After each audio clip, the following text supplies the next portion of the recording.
अस्सलाम वालेकुम नाज़रीन, उम्मीद करती हूँ कि आप सब लोग खैरियत से होंगे। कुक रिव्यूज़ में आप सबको खुश आमदीद। तो नाज़रीन, ड्रामा सीरियल तुम बिन कैसे जिएंगे आने वाले एपिसोड में आप देखेंगे कि साथ अपनी सफाई सबको दे रहा होता है, लेकिन कोई भी उसकी बात पे यकीन नहीं करता। सबको यही लगता है कि साद की गलती है। तो ज़ारा के बाबा भी परेशान होते हैं कि किस मुश्किल में पड़ गया हूँ मैं, मुझे समझ नहीं आ रहा कि सही क्या और गलत क्या है, लेकिन साद को मैं कभी माफ़ नहीं कर सकता। उसको उसकी किए की सज़ा ज़रूर मिलेगी। दूसरी तरफ वो सोचते हैं कि ज़ारा बेकसूर है, क्योंकि ज़ारा ने आज तक ऐसा कोई भी कदम नहीं उठाया जिससे मुझे शर्मिंदगी का सामना करना पड़े। वो सोच रहे होते हैं कि अब उन्हें क्या करना चाहिए, लेकिन अदनान साहब उन्हें यकीन दिलाने की पूरी कोशिश में लगे होते हैं कि साद का ही कसूर है। साद और ज़ारा एक दूसरे के साथ मिले हुए थे। साद कहता है कि मेरी बात पर आप लोग भरोसा करें, एक बार मैं सबकी शिकायतें, सबकी बदगुमानियाँ दूर कर दूंगा। लेकिन सब घर वाले कहते हैं कि तुम्हारा ही कसूर है, अगर तुम हमारे घर ना आते तो आज ये दिन हमें ना देखना पड़ता।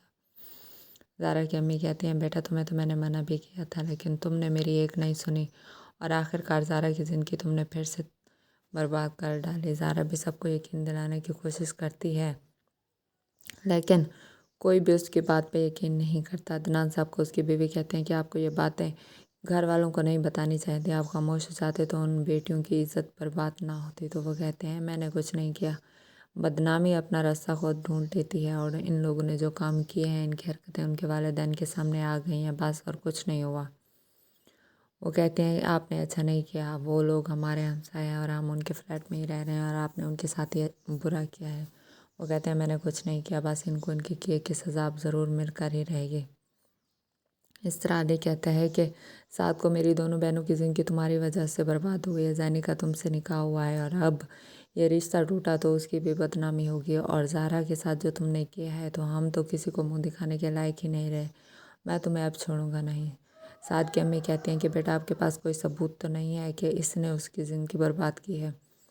तो वो कहता है कि सबूत हो या ना हो, अब तो सब सामने आ गया है। तो वो कहते हैं कि नहीं, ऐसी बात नहीं है, उसने कुछ भी नहीं किया।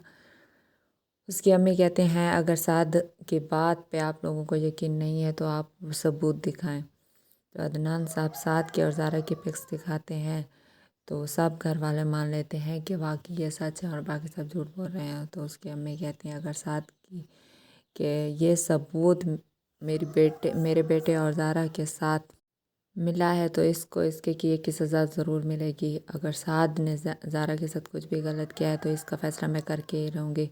अब साद की गलती ये थी कि वो आप लोगों के घर आए और अब उसको इसके किए की सज़ा ये मिलेगी कि इसे अब ज़ारा से ही शादी करनी होगी, क्योंकि इसका नाम ज़ारा के साथ अब जुड़ गया है। इसलिए बेहतर ये होगा कि अब ज़ारा से शादी करे और जैनी के साथ शादी ना करे। लेकिन अली कहता है कि ऐसा नहीं हो सकता, हम अपनी एक बहन की ज़िंदगी इसकी वजह से बर्बाद कर चुके हैं, अब दूसरी की बर्बाद नहीं करना चाहते।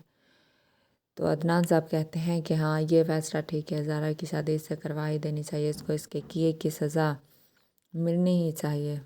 लेकिन उसके घर वाले राज़ी नहीं होते। तो वो कहते हैं अगर आपकी बेटी के साथ मेरे बेटे का नाम जुड़ा है तो फिर रिश्ता भी उसी के साथ होना ही चाहिए, आप लोगों को ये बात माननी होगी। तो इस बात पे ज़ारा के बाबा बहुत परेशान होते हैं कि अब उन्हें क्या करना चाहिए, क्योंकि वो अपनी एक बेटी की खुशी बर्बाद नहीं करना चाहते, क्योंकि जैनी उससे बहुत प्यार करती है और उसी से ही शादी करना चाहती है। वो अब बहुत परेशान होते हैं कि अब उन्हें क्या कदम उठाना चाहिए, क्योंकि ज़ारा पे तो ये जो इल्ज़ाम लगा है वो उसके काबिल नहीं रहे कि लोगों को सफाया देते रहें। वो कहते हैं कि अब हमें क्या करना चाहिए। उसकी अम्मी कहते हैं आपको परेशान होने की ज़रूरत नहीं है, अल्लाह ताला बेहतर जानते हैं और वो जो भी फ़ैसला हमारे हक़ में करेंगे बेहतर ही होगा। आप इतना टेंशन ना लें, आपकी तबीयत बहुत ख़राब हो जाएगी। तो नाज़रीन, ये सब आप देखेंगे आने वाले एपिसोड में, और अगर अभी तक आपने मेरे चैनल को लाइक और सब्सक्राइब नहीं किया तो कर दें, ताकि तमाम मज़ीद आने वाली वीडियोज़ आप देख सकें। तब तक के लिए अल्लाह हाफ़िज़।